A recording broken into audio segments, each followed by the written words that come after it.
ಆತ್ಮೀಯ H16 news ವೀಕ್ಷಕರೇ, ನಾನು ನಿಮ್ಮವ MI ಅಥವಾ ಮಲ್ಲಪ್ಪ ಜೋತಾವರ್. ಆತ್ಮೀಯರೇ, DCC ಬ್ಯಾಂಕಿನ ಬದಲಾಗಿ ಈಗಾಗಲೇ ಸಾಕಷ್ಟು ವಿಡಿಯೋ ಮಾಡ್ತಾಯಿದ್ದೀನಿ, ಇವತ್ತು ಮಾಡ್ತಾಯಿದ್ದೀನಿ. ಕಾರಣ ಇಷ್ಟ, ಜಾಗೃತಿ ಮಾಡುವಂಥದ್ದು ರೈತರಲ್ಲ. ಯಾಕಂದರೆ ರೈತರು ಯಾವುದೇ ಆಮಿಷಕ್ಕೆ ಬಲಿಯಾಗಲ್ಲ, ದುಡ್ಡಿಗೋ ಮತ್ತದಕ್ಕೋ ಅಧಿಕಾರಕ್ಕೋ ಬಲಿಯಾಗಲ್ಲ. ತಮ್ಮ ನಿಜವಾದ ನಾಯಕರನ್ನು ಆಯ್ಕೆ ಮಾಡ್ಕೊಳ್ಳೋದಕ್ಕೆ ಇದು ದೊಡ್ಡ ಅವಕಾಶ. ಯಾಕೆಂದರೆ DCC ಬ್ಯಾಂಕ್ ರೈತರ ಕೈಯಲ್ಲಿ ಉಳಿಬೇಕದು, ಯಾವುದೇ ಒಂದು ಬಣದ ಕೈಯಲ್ಲ. ಯಾಕೆಂದರೆ ಒಂದು ಬಣ ಬಂದಿದ್ದು ತನ್ನ ಸ್ವಾರ್ಥಕ್ಕಾಗಿ, ತನ್ನ ಹಿತಕ್ಕಾಗಿ ತನ್ನ ಕೆಲಸ ಮಾಡ್ತದೆ. ಸಹಜವಾಗಿ ನಾವು ಇದುವರೆಗೆ ನೋಡ್ತಾ ಬಂದಂಥ ವಿಷಯ. ಆ ಎಲ್ಲ ದಿಶೆಯಲ್ಲೇ ಈಗ ನೋಡ್ರಿ ಎಷ್ಟು ತೀವ್ರದ ಇವತ್ತು ಈ ಕಾಂಪಿಟೇಷನ್ನ. 2 ಬನಾನೋ 3 ಬನಾನೋ 4 ಬನಾನೋ ಅಲ್ಲಿ ಬಿಟ್ಟುಬಿಡು ನಾವು ಅದನ್ನು. ಅವ್ರು ಮಾಡ್ತಾ ಇದ್ದಾರೆ ಈಗ ಪ್ರಯತ್ನ, ಎಲ್ಲ ಕಡೆ ಹೋಗ್ತಾ ಇದ್ದಾರೆ. ಪ್ರತಿಯೊಬ್ಬ MLA ಮತ್ತು MLC ಪ್ರಯತ್ನ ನಡೆಸಿದ, ನಮ್ಮ ಹಿಡಿದು ಬೇಕಪ್ಪ, ನಮ್ಮ ಹಿಡಿದು ಬೇಕಪ್ಪ ಅಂತೇಳಿ ಒಳ್ಳೆಯದು. ಅದೇ ಕಾಲಕ್ಕೆ ರೈತರದ್ದು ಯಾರಿಗಾಗಿ ಇವರು ದುಡಿತಾ ಇದ್ದಾರೆ, ರೈತರ ಸಲುವಾಗಿ. ಆ ರೈತರು ಹಿಡಿದು ಅದ್ರ ಮಾಡಿ ಇರಬೇಕಲ್ಲ ಅನ್ನೋದು ಇಲ್ಲಿ ಮುಖ್ಯ ಅದ. ಇನ್ನೂ ಮತದಾರ ಪಟ್ಟಿ ತಯಾರಾಗಿಲ್ಲ, ಇದು ಭಾಳ ನೆನ್ಬಿಡ್ಬೇಕಾಗಿದ್ದು ನಾವೆಲ್ಲ. DCC ಬ್ಯಾಂಕಿನ ಮತದಾರ ಪಟ್ಟಿ ಸೆಪ್ಟೆಂಬರ್ 30ಕ್ಕೆ ತಯಾರಾಗುವಂಥದ್ದು ಸುದ್ದಿಗಳು ಬರ್ತಾಯಿದ್ದಾವೆ. ಸೆಪ್ಟೆಂಬರ್ 30 ಆಲ್ರೆಡಿ 2-3 ತಿಂಗಳಾಯ್ತು ರೀ, ಸ್ಟಾರ್ಟ್ ಆಗಿದೆ ಇದು ಯುದ್ಧ. ಯಾರಿಗೆ ಬೀಳ್ತಾ ಇದ್ದರು ವೋಟಿಂಗ್, ಎಷ್ಟಿರ್ತಾರೆ ಓಟ್, ಅವರು ವೋಟರ್ಸ್ ಎಷ್ಟು ಜನ ಇರ್ತಾರೆ, ಅತ್ಯಂತ ಮಿನಿಮಮ್ ಇರ್ತಾರೆ. 50 100 ಒಂದು ಇದಕ್ಕೆ ಪಿಕ್ಕಿ ಹೆಚ್ಚು ಕಡಿಮೆ ಅಷ್ಟರಲ್ಲಿ ಇರ್ತಾರೆ. ಅಷ್ಟಿಗೆ ಇಂಥ ದೊಡ್ಡ ದೊಡ್ಡ ಸಭೆಗಳು ಬೇಕಾ ಅನ್ನುವಂಥ ಪ್ರಶ್ನೆ ಇವತ್ತದ. ಇದರ ಅರ್ಥ ಪ್ರಭಾವ ಮಾಡಿ, ಪರಿಣಾಮ ಮಾಡಿ ಅಧಿಕಾರ ತಮಗೆ ಕಳ್ಸ್ಕೋಬೇಕು ಅನ್ನುವಂಥದ್ದು, ತಮ್ಮ ಹಿಡಿತಲ್ಲಿ ಇಡಬೇಕು ಅನ್ನುವಂಥದ್ದು ಒಂದು ಉದ್ದೇಶ ಇದರಲ್ಲೇ. ಯಾಕೆ ದೊಡ್ಡ ಲಾಭದ ಸಂಸ್ಥೆ ಅದ DCC ಬ್ಯಾಂಕು. ಅದರಿಂದ ತಮಗೆ ಬೇಕಾದಂಥವ್ರಿಗೆ, ತಮಗೆ ಅನುಕೂಲ ಆಗುವಂಥವ್ರಿಗೆ ಹೆಲ್ಪ್ ಮಾಡುವಂಥದ್ದು, ಸಾಲ ಕೊಡಿಸುವಂಥದ್ದು, ಕಡಿಮೆ ಬಡ್ಡಿ ದರದಲ್ಲಿ ಅವ್ರು ಮುಡಿಸುವಂಥ ಕೆಲಸಗಳು ನಡೀತಾ ಇರ್ತಾವೆ. ಈಗಾಗಲೇ ಅಂಥವು ಅನೇಕ ಘಟನೆಗಳು ನಡೆದಿದ್ದಾವೆ, ನಾವು ನೋಡಿದ್ದೀವಿ. ಇಲ್ಲ ಈಗಾಗಲೇ ಆ ದಿಶೆಯಲ್ಲೇ ಇನ್ನೂ ಮತದಾರ ಪಟ್ಟಿ ಇಲ್ಲದೇ ಪ್ರಚಾರ, ಇದು ಭಾಳ ಗಮನಿಸಬೇಕಾಗಿದೆ. ಯಾರಿಗೆ ಕೇಳ್ತಾ ಇದ್ದಾರೆ ಇವರು, ಮತದಾರರು ಇಲ್ಲ, ಪಟ್ಟಿ ಬಂದಿಲ್ಲ, ಯಾರಿಗೆ ಇವರು ಹೋಗಿ ಹೇಳ್ತಾ ಇದ್ದಾರೆ ಅನ್ನೋದು ಈ ಹಿಂದಿದ್ದವ್ರು ಇದ್ದಾರಲ್ರಿ, ಅವರ ಬಂದು ಬರೋರು ಅನ್ನುವಂಥ ಮಾತುಗಳು ಇರ್ತಾವೆ. ಯಾಕೆ ಕಟ್ಟಬೇಕಿದಾರ ಆಗಿರ್ತಾರೆ, ಮತ್ತೊಂದು ಆಗಿರ್ತಾರೆ. ಸಹಕಾರ ಸಂಘದಾಗ ಗೊತ್ತದ ನಿಮಗೆ, ಯಾರು ಕ್ಲಿಯರ್ ಇರ್ತಾರೆ, ಕರೆಕ್ಟ್ ಇರ್ತಾರೆ ಅಂಥವ್ರಿಗೆ ಲೋನ ಎಲ್ಲ ಕರೆಕ್ಟ್ ತುಂಬಿದವ್ರಿಗೆ, ಮತ್ತು 100 ಕಾನೂನುಗಳಿದ್ದಾವೆ ಅವರಲ್ಲ ಸಹಕಾರ ಕ್ಷೇತ್ರದಲ್ಲ. ಅವ್ರಿಗೆ ಯಾರ್ಯಾರಿಗಿಲ್ಲ, ಯಾರ್ಯಾರಿಗೆ ಕಟ್ಟಬೇಕಿದಾರೆ ಅವ್ರು ದುಡ್ಡು ತುಂಬಿ ತಮಗೆ ವೋಟ್ ಮಾಡ್ಕೊಳ್ಳೋಂಥದ್ದು ನಡೀತದಿಲ್ಲ. ಇದು ಒಂದು ರೀತಿ ಅಪರಾಧಿ ಕೆಲಸನ. ಯಾಕೆಂದರೆ ಅವ್ರು ತುಂಬಬೇಕು, ಅವರು ಯಾರೋ ಯಾಕೆ ತುಂಬಬೇಕು ಅವ್ರ ದುಡ್ಡನ್ನು, ಇದು ಒಂದು ಭ್ರಷ್ಟತೆ ಕಾರಣ. ಅಂದ್ರೆ ಆದಷ್ಟು ನಾವಿಲ್ಲಿ ಎಚ್ಚರಿಸಬೇಕಾಗಿದ್ದೇನಪ್ಪ ಅಂತಂದರೆ, ಮತದಾರ ಪಟ್ಟಿ ಇಲ್ಲದೇನೋ ಇವತ್ತು ಸೆಪ್ಟೆಂಬರ್ 30ಕ್ಕೆ ಘೋಷಣೆ ಆಗುವಂಥದ್ದು ಬರುವಂಥದ್ದು ಅಂತೇಳಿ ಬಲ್ಲಮೂರು ಹೇಳ್ತಾ ಇದ್ದಾವೆ. ಅದು ಎಂದೂ ಆಗ್ಬೋದು, ಆ ಮತ ಬೇರೆ. ಈಗ ನನಗೆ ಕೇಳಿ ಬಂದಂಥ ನಿಮ್ಮ ಜೊತೆ ಹಂಚ್ಕೊಳ್ತಾ ಇದ್ದೀನಿ. ಅಂದರೆ ಎಷ್ಟು ಪ್ರಭಾವ ಅವ್ರ ಮೇಲದ, ಇದು ಗೆಲ್ಲಬೇಕು ಅನ್ನುವಂಥ ಹಠ ಎಷ್ಟದ ಎಲ್ಲರಿಗೂ ಅಂತ. ಇದು ಒಬ್ರಿಗೆ ಹೇಳುವಂಥದ್ದಲ್ಲ, ಎಲ್ಲರಿಗೂ ಹೇಳುವಂಥದ್ದು. ಎಲ್ಲರೂ ಪ್ರಯತ್ನ ಮಾಡ್ತಾಯಿದ್ರು. ಕತ್ತಿಯವರು ಪ್ರಯತ್ನ ಮಾಡ್ತಾಯಿದ್ದಾರೆ, ಕತ್ತಿ ಬಣದವ್ರು ಪ್ರಯತ್ನ ಮಾಡ್ತಾಯಿದ್ದಾರೆ, ನಮ್ಮ ಜಾರಕಿಹೊಳಿ ಬಣದವರು, ಜೊಲ್ಲೆಯವ್ರ ಬಣದವರು ಪ್ರಯತ್ನ ಮಾಡ್ತಾಯಿದ್ದಾರೆ. ಗುಪ್ತವಾಗಿ ಎಲ್ಲರೂ ತಮ್ಮ ತಾಲೂಕಿನ ತಮ್ಮ ಏರಿಯಾದ MLAಗಳು ಅವರು ಪ್ರಯತ್ನ ಮಾಡ್ತಾಯಿದ್ದಾರೆ. ಯಾಕೆಂದರೆ ಇವತ್ತು ಎಲ್ಲರಿಗೂ DCC ಬ್ಯಾಂಕಿನ ಏನಪ್ಪ ಅಂತಂದ್ರೆ ಅಲ್ಲಿರುತ್ತಿರುವಂಥ ಹಣದ ಮೇಲೆ ಕಣ್ಣು, ಮತ್ತು ತಮ್ಮವ್ರಿಗೆ ಅನುಕೂಲ ಮಾಡಿಕೊಡ್ಬೇಕು ಅನ್ನುವಂಥದ್ದು, ಅದನ್ನು ತಾವು ಬೆಳಿಬೇಕು ಅನ್ನುವಂಥದ್ದು. ಅಂದರೆ ಅಷ್ಟೊಂದು ಪ್ರಭಾವಿ ಅದ ಈ DCC ಬ್ಯಾಂಕ್, ಬೆಳಗಾವಿಯ DCC ಬ್ಯಾಂಕ್. ಯಾಕಂದ್ರೆ ಇಲ್ಲೇ ಅನೇಕ ಅವ್ರವ್ರ ಕೆಲಸಗಳಿಗೆ ಹೆಲ್ಪ್ ಆಗುವಂಥದ್ದು. ಮತ್ತು ಇಲ್ಲೇನು ನಾವು ಗಮನಿಸ್ಬೇಕಾಗಿದ್ದೇನಪ್ಪ ಅಂತಂದ್ರೆ, ಸಹಕಾರ ತತ್ವದಲ್ಲೇ ನಿಜವಾಗಿಯೂ ಅಲ್ಲಿ ರೈತರಿರ್ಬೋದು ಅಥವಾ ಮತ್ತಾರೋ ಯಾವ್ದಾದ್ರು ಸಹಕಾರ ಸಂಘ ಕಟ್ಟಿರ್ತಾರಲ್ಲ, ಅವ್ರಿಗೆ ಹೆಲ್ಪ್ ಆಗುವಂಗೆ ಮಾಡಿರ್ತೀವಿ, ನಾವು ಮಾಡ್ಬೇಕಂತ ಮಾಡಿರ್ತೀವಿ. ಆದರೆ ಇತ್ತೀಚಿನ ದಿನದಲ್ಲೇ ಭಾಳಷ್ಟು ಕಡೆಗಳೇನಪ್ಪ ಅಂತಂದ್ರೆ, ತಮ್ಮ ಬೇಕಾದಂಥ ಜನರಲ್ಲಿ ಹಾಕಿ ಅವರು ಶೇರು ಮನಿನೂ ಅವರ ಹಾಕಿ, ದುಡ್ಡಿನ ಅವರು ಹಾಕಿ ತಮ್ಮ ಕೈಯಲ್ಲಿ ತೆಗೆದುಕೊಂಡು ತಮಗೆ ಬೇಕಾದಂಗೆ ಅನುಕೂಲ ಮಾಡ್ಕೊಳ್ಳೋಂಥದ್ದು. ನಾವು ಲೋನ್ ಹೆಚ್ಚು ಮಾಡ್ಕೊಳ್ಳೋದಿರ್ಬೋದು, ಮತ್ತೇನು ಇರ್ಬೋದು. ಈ ಶುಗರ್ ಫ್ಯಾಕ್ಟ್ರಿದಲ್ಲಿ ತಮ್ಮ ಲಾಭವನ್ನು ಹೆಚ್ಚು ಮಾಡ್ಕೊಳ್ಳೋ ಸಲುವಾಗಿರ್ಬೋದು. ಎಲ್ಲನೂ ಬಂದಿದ್ದು ಸಹಕಾರ ಸಂಘದಲ್ಲಿ. ಇದು ಹೊಕ್ಕು ಇವತ್ತಿನ ಸಹಕಾರ ಸಂಘಗಳು ದಿವಾಳಿ ಹೇಳ್ತಾ ಇದ್ದಾವೆ ಅನ್ನೋದು ಅಷ್ಟು ಸತ್ಯದ. ಸಹಕಾರ ಸಂಘಗಳು ಯಾಕೆ ಯಶಸ್ವಿ ಆಗ್ತಾ ಇಲ್ಲ? ಹೌದು, DCC ಬ್ಯಾಂಕ್ ಲಾಭದಲ್ಲಿ ಇಲ್ಲಂತಲ್ಲ. ಏನು ರೈತರಿಗೆ ಲೋನ್ ಕೊಡ್ತಾರೆ, ಕೆಲವೊಂದು ಬಡ್ಡಿ ರೈತರು ಕೊಟ್ಟಿರ್ತಾರೆ, ಬಡ್ಡಿ ಸಹಿತ ಕೊಟ್ಟಿರ್ತಾರೆ, ಕೆಲವು ಬಂಗಾರ ಮೇಲೋ ಮತ್ತು ಅದ್ರ ಮೇಲೋ ವ್ಯವಹಾರ ಮಾಡ್ತಾರೆ, ಕೆಲವೊಂದು ಕಮರ್ಷಿಯಲ್ ಪರ್ಪಸ್ ಅದರ ಕೊಡ್ತಾ ಇರ್ತಾರೆ. ಈ ಅಗ್ರಿಕಲ್ಚರ್ ನೆಪದಲ್ಲಿ ಇವೆಲ್ಲದಕ್ಕೂ ಅನುಕೂಲ ಆಗೋದಕ್ಕೆ ಒಂದು ಅಧಿಕಾರ ಇರ್ತಪ್ಪ ಅಂತ ನಮಗೆ ಹೆಂಗೆ ಬೇಕು ಹಂಗೆ. ಮತ್ತು ಇಲ್ಲಿ ಎಷ್ಟೋ ರೂಲ್ಸ್ ಇರಲಿತ್ತರಲ್ಲಿ.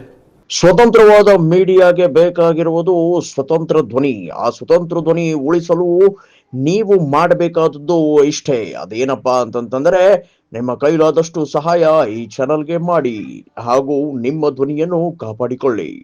ಇನ್ನೊಂದಿಲ್ಲ ಭಾಳ ಗಮನಿಸಬೇಕಾಗಿದ್ದು, ನಿನ್ನೆ ಅಧಿವೇಶನದಲ್ಲಿ ಒಂದು ಚರ್ಚೆ ಬಂತದು. ನಮ್ಮ ಏನಪ್ಪ ಅಂತಂದ್ರೆ ಜಿ ಟಿ ದೇವೇಗೌಡರ ಮಗ ಅವ್ರ ಹೆಸರು ನೆನಪು ಬರ್ತಾಯಿಲ್ಲ. ಅವ್ರು ಸ್ಪಷ್ಟ ಹೇಳಿದರು 121ನೇ ಕಲಂ ಪ್ರಕಾರ, ರೂಲ್ಸ್ ಪ್ರಕಾರ ಯಾವುದೇ ರೂಲ್ಸ್ ಇದ್ದರೂ ಸರ್ಕಾರದಲ್ಲಿ ಹಸ್ತಕ್ಷೇಪ ಮಾಡಬಹುದು ಅನ್ನುವಂಥದ್ದು.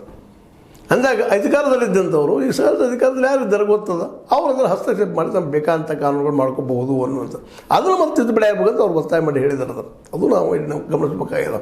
ಈ ಎಲ್ಲ ನೆಲೆಯಲ್ಲೇ ಸಹಕಾರ ಸಂಘಗಳು, ಸಹಕಾರ ಸಂಘ ಯಾರ ಸಲುವಾಗಿ ಇವತ್ತಿದು ಡಿ ಸಿ ಸಿ ಬ್ಯಾಂಕ್ ರೈತರ ಸಲುವಾಗಿ. ಅದಕ್ಕೆ ರೈತರ ಕಮಾಂಡಲ್ಲಿ ಆಗಬೇಕಾಗಿದೆ ನಮಗೆ. ಅದಕ್ಕಾಗಿ ಇವೆಲ್ಲ ವೀಡಿಯೋಗಳನ್ನ ಮೇಲಿಂದ ಮಾಡಿಬಿಡ್ತಾ ಇದ್ದಿದ್ದು. ಕಾರಣ ಅಂದರೆ ರೈತ ಉಳಿಬೇಕಾಗಿದೆ. ರೈತ ಇಲ್ಲಿ ಉಳಿದಿದ್ದಾನೆ ಇಲ್ಲಂತಲ್ಲ, ಊಟ ಮಾಡ್ತಾನೆ, ಮಲಗ್ತಾನೆ, ತನ್ನ ಒಂದು ಜೋಡಿ ಬಟ್ಟೆ ಹಾಕ್ಕೊಳ್ತಾನೆ. ಯಾರಿದ್ದಾರೆ ರೀ ಒಂದಿಷ್ಟೇನೋ 2 ವೀಲರ್ ಹಾಕೊಂಡು ಅಡ್ಡಿಡಿದ ಶ್ರೀಮಂತ ಅದ ರೈತ. ಎಲ್ಲೋ ಒಬ್ಬ ರೈತ ಉಸುಕಿನ ವ್ಯಾಪಾರ ಮತ್ತೆ ವ್ಯಾಪಾರ ಮಾಡ್ಕೊಂಡು ರೈತರ ಹೆಸರು ಮೇಲೆ ಏನೋ ಮಾಡ್ತಿರ್ತಾರೆ. ಅದು ನೋಡ್ತಾ ಇದ್ದೀವಿ. ದೊಡ್ಡ ಬಿಲ್ಡಿಂಗ್ ಎಬ್ಬಿಸಿದ್ರೆ ದೊಡ್ಡ ಶ್ರೀಮಂತನಾದ್ನ. ಅದು ಅವ್ರ ಬದಿಯಲ್ಲಿದ್ದಂಥ ರೈತರು, ಜೊತೆಯಲ್ಲಿದ್ದಂಥ ರೈತರು ಯಾವ ಪರಿಸ್ಥಿತಿಯಲ್ಲಿದ್ದಾರೆ? ಈ ಎಲ್ಲ ನೆಲೆಗಟ್ಟಿನಲ್ಲಿ ಈ ಡಿ ಸಿ ಸಿ ಬ್ಯಾಂಕಿಗೆ ನಾವು ಯಾಕೆ ಈ ವಿಷಯ ತೊಗೊಂಡು ಬೆಳೆತಿದ್ದೀವಪ್ಪ ಅಂತಂದ್ರೆ ಮುಖ್ಯ ಇದಷ್ಟ ವಿಷಯ ರೈತರಿದೆಲ್ಲ ತಿಳ್ಕೊಳ್ಳಿ ಅಂತ. ನಮ್ಮಲ್ಲಿ ಎಜುಕೇಷನ್ ಇಲ್ಲ, ಭಾಳ ದೊಡ್ಡ ದುರಂತ ಅಂತಂದ್ರೆ. ಯಾಕೆ ರೈತರಿಗೆ ಎಷ್ಟೋ ರೈತರಿಗೆ ಬರ್ಲಿಕ್ಕೆ ಬರೋದಿಲ್ಲ, ಓದ್ಲಿಕ್ಕೆ ಬರೋದಿಲ್ಲ, ಹೇಳಿದರೆ ಪಾಪ ಅವ್ರಿಗೆ ಅರ್ಥ ಆಗೋದಿಲ್ಲ. ಆ ಪರಿಸ್ಥಿತಿ ಇದೆ ಇವತ್ತು. ಶಿಕ್ಷಣ ವ್ಯವಸ್ಥೆ ಅಕ್ಷರ ಸಹಿ ಮಾಡೋಕ್ಕೆ ಬರ್ತದೆ, ಸಹಿ ಮಾಡೋಕ್ಕೆ ಕಲ್ತೀವಿ ನಾವು. ಅದನ್ನು ಅರ್ಥ ಮಾಡ್ಕೊಳ್ಳೋದು ಏನು ನಡೀತದೆ ಅಂತ ಅದು ಕಲಿಸ್ಲಿಕ್ಕೆ ಹೋಗಿಲ್ಲ. ನಮ್ಮ ಕೈಲಿ ಇಟ್ಕೊಂಡು ಹೋಗ್ತಾ ಇರ್ತೀವಿ ಈ ಬುದ್ಧಿವಂತ ಜನ. ನಾವು ಒಬ್ಬರಿಗೆ ಆರೋಪ ಮಾಡ್ತಾ ಇಲ್ಲ ಇದನ್ನು. ಪ್ರತಿಯೊಬ್ಬ ಇಲ್ಲಿಯ ಬುದ್ಧಿವಂತ ನಾಯಕರಿಗೆ ಹೇಳ್ಬೇಕಾಗಿದೆ ಇವತ್ತು. ಯಾರ್ಯಾರ ಹೆಸರು ಲೋನ್ ತೊಗೊಳ್ಳೋದು, ಏನೋ ಮಾಡೋದು, ಇದನ್ನು ನಡೆದಿದ್ದು ನಾವು ನೋಡ್ತಾ ಇದ್ದೀವಿ. ಶೇರ್ ಇರ್ತದೆ, ಇನ್ನೊಬ್ಬರ ಹೆಸರು ದುಡ್ಡು ತೊಗೊಳ್ಳೋದು, ತಾವು ತಮಗೆ ಬಳಸ್ಕೊಳ್ಳೋದು, ತಮ್ಮ ರಾಜಕಾರಣ ಮಾಡ್ಕೊಳ್ಳೋದು, ಮತ್ತೇನು ಮಾಡ್ಕೊಳ್ಳೋದು ನಾವು ನೋಡ್ತಾ ಇದ್ದೀವಿ, ನಿರಂತರವಾಗಿ ನೋಡ್ತಾ ಇದ್ದೀವಿ. ಹೀಗಾಗಿ ಎಷ್ಟೋ ಸಹಕಾರ ಸಂಘಗಳು ದಿವಾಳಿ ಎದ್ದು ಮುಚ್ಕೊಂಡು ಹೋಗ್ಯದ. ಹೀಗಾಗಿ ಅದ್ರ ಮೇಲೆ ವಿಶ್ವಾಸ ಜನ ಉಳಿಲಾರದಂಥ ಸ್ಥಿತಿ ನಿರ್ಮಾಣ ಆಗ್ಯದ. ನಿಜವಾಗಿಯೂ ಸರ್ಕಾರಕ್ಕೆ ಪ್ಯಾರಲ್ ಆಗಿ ಸಮಾನಾಂತರವಾಗಿ ಬೆಳಿಬೇಕಾಗಿದ್ದು ಸಹಕಾರ ರಂಗ. ಇವತ್ತು ನೋಡ್ರಿ, ನಮ್ಮ ಮೋದಿಜಿಯವರ ಅತ್ಯಂತ ಬಲಗೈ ಬಂಡ ಶಾರ್ ಅವರು ಸಹಕಾರ ಕ್ಷೇತ್ರ ಸ್ಟೇಟಿಗೆ ಸಂಬಂಧಿಸಿದಂಥದ್ದು, ಅದು ಸೆಂಟ್ರಲ್ ತೊಗೊಂಡಿರೋದು. ಕಾರಣ ಅಂದರೆ ಲಾಭದ ಪೈದು ನಾವು ಲಾಭ ಮಾಡ್ಕೋಬೋದು ನಾಳೆ ರಾಜಕೀಯವಾಗಿ ಅಂತೇಳಿ. ಇದು ಅನೇಕ ನೋಡ್ತಾ ಇದ್ದೀವಿ ಇದನ್ನೆಲ್ಲ. ಈಗ ಆ ದಿಶೆಯಲ್ಲಿ ನಮ್ಮ ಡಿ ಸಿ ಸಿ ಬ್ಯಾಂಕ್ ಆಗಬಾರ್ದು, ಲಾಭದಿಲ್ಲದ ಎಲ್ಲರಿಗೂ ಆಗಲಿ. ಅದಕ್ಕಾಗಿ ನಾವು ಇವತ್ತು ಮೇಲೆ ಒತ್ತು ಕೊಟ್ಟು ಹೇಳುವಂಥದ್ದು, ಕೇವಲ ಅದು ಬ್ಯಾಂಕಾಗಿ ಉಳಿಬಾರ್ದು, ಜೊತೆಗೆ ಅದು ವ್ಯಾಪಾರಕ್ಕೆ ಅಂದರೆ ನಮ್ಮ ರೈತರಿಗೆ ಆಗುವಂಥ ವ್ಯವಸ್ಥೆ ಮಾಡಬೇಕು ಅಂತೇಳಿ. ಯಾಕೆಂದರೆ ಸಾಲ ತೊಗೊಂಡು ಬಡ್ಡಿ ಕೊಡೋದಾಯಿತು, ಬಟ್ ಆ್ಯಕ್ಚುಲಿ ಇವತ್ತು ಗೋಡೌನ್ಗಳು ಮಾಡಿಕೊಂಡು ಮತ್ತೇನು ಮಾಡಿದ್ರು, ಪ್ರತಿ ಗ್ರಾಮ ಪಂಚಾಯತಿ ಅಥವಾ PKPSಗಳು ಇವತ್ತು ಗೊಬ್ಬರ ಕೊಡ್ತಾರೆ, ರೈತರಿಗೆ ಹರಿಸ್ತಾ ಇರ್ತಾರೆ. ಅದ್ರ ಜೊತೆಗೆ ಅವ್ರು ಬೆಳೆದ ಬೆಳೆಯನ್ನು ಅಲ್ಲಿ ಇಟ್ಟುಕೊಂಡು ಅವುಗಳನ್ನು ಮಾರೋದಂಥ ಒಂದು ವ್ಯವಸ್ಥೆ ಮಾಡಿದರೆ ರಸ್ತೆಗಳು ಆಗಿದಾವೆ. ಈಗಾಗಲೇ ಸಾಕಷ್ಟು ಹಳ್ಳಿಗಳಿಗೆ ಹೋಗಿ ಮುಟ್ತಾ ಇದ್ದಾವೆ ರಸ್ತೆಗಳು. ಇಲ್ಲ ಅಂದ್ರೆ ಮಾಡಿಸೋದಲ್ಲ.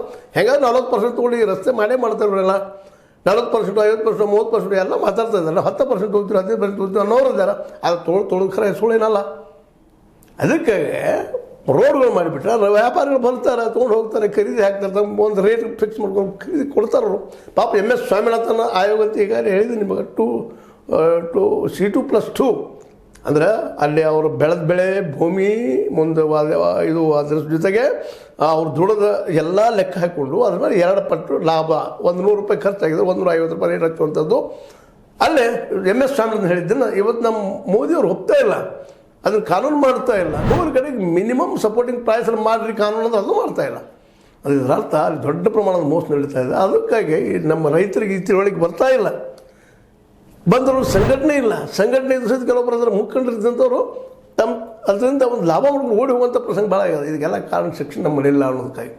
ಆ ನೆಲೆಯಲ್ಲಿ ಪ್ರತಿಯೊಬ್ಬ ರೈತರು ಇದನ್ನು ನೋಡಿಕೊಂಡು ಹೌದಪ್ಪ ನಮಗೆ ಇದರಿಂದ ಲಾಭದ, ಕೇವಲ ಯಾವುದೋ ಒಂದಿಷ್ಟು ಅವ್ರು ನಮ್ಮ ಸಾಲ ಕಟ್ಬೇಕು ತುಂಬಿಕೊಂಡ್ರು ಮಾಡಿದರು ಅದಕ್ಕೆ ಅವ್ರಿಗೆ ಓಟ್ ಹಾಕ್ತೀವಿ ಅನ್ನೋದು ನಮ್ಮ ಸದಸ್ಯರಲ್ಲಿ ಬರಬಾರದು.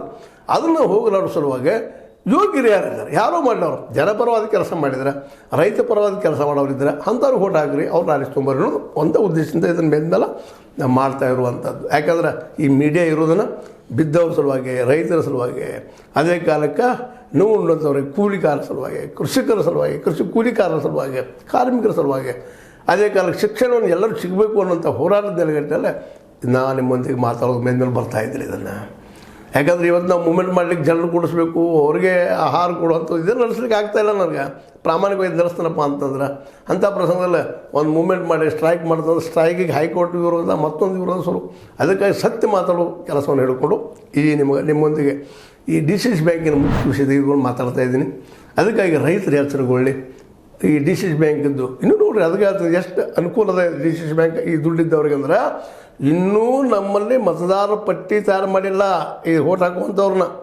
ಯಾಕಂತಂದ್ರೆ ಕಟ್ಟಬಾಗಿದ್ದೆಲ್ಲ ಗೊತ್ತಿದೆ, ಈಗ ಹೇಳಿದಿಲ್ಲ ಅದನ್ನು ತೆಗೆದಾಗ ಮತದಾರ ಪಟ್ಟಿ ಯಾವುದು ಈ ಸಲ ಆ ಮತದಾರ ಪಟ್ಟಿ ಸೆಪ್ಟೆಂಬರ್ 30 ಅಂತ ಹೇಳ್ತಾ ಇದ್ದಾರೆ, ಆದರೂ ಪ್ರಚಾರ ಜೋರು ನಡೆಸಿದ್ದಾರೆ. ಇದಕ್ಕೆ ಕಾರಣ ಏನು? ಅದು ಇಲ್ಲಿ ನಮ್ಮಲ್ಲಿ ಕನ್ನಡದ ಗಾದಿ ಮಾತಿದ್ದಾರೆ ರೀ, ಬೆಳೆದ್ದಲ್ಲೇ ಈರಿಬಿ ಅಂತ. ಹಂಗೆ ಇಲ್ಲಿ ಈ ಜನ ಈ ಎಲ್ಲರೂ ಪ್ರತಿಯೊಬ್ಬ ಎಮ್ ಎಲ್ ಎ ಹೇಳ್ತಾ ಇದ್ದೀನಿ 18, ಅದೇ ಕಾಲಕ್ಕೆ ಎಲ್ಲರೂ ಇಲ್ಲಿ ಲೀಡರ್ ಬಗ್ಗೆ ಹೇಳ್ತಾ ಇದ್ದೀನಿ.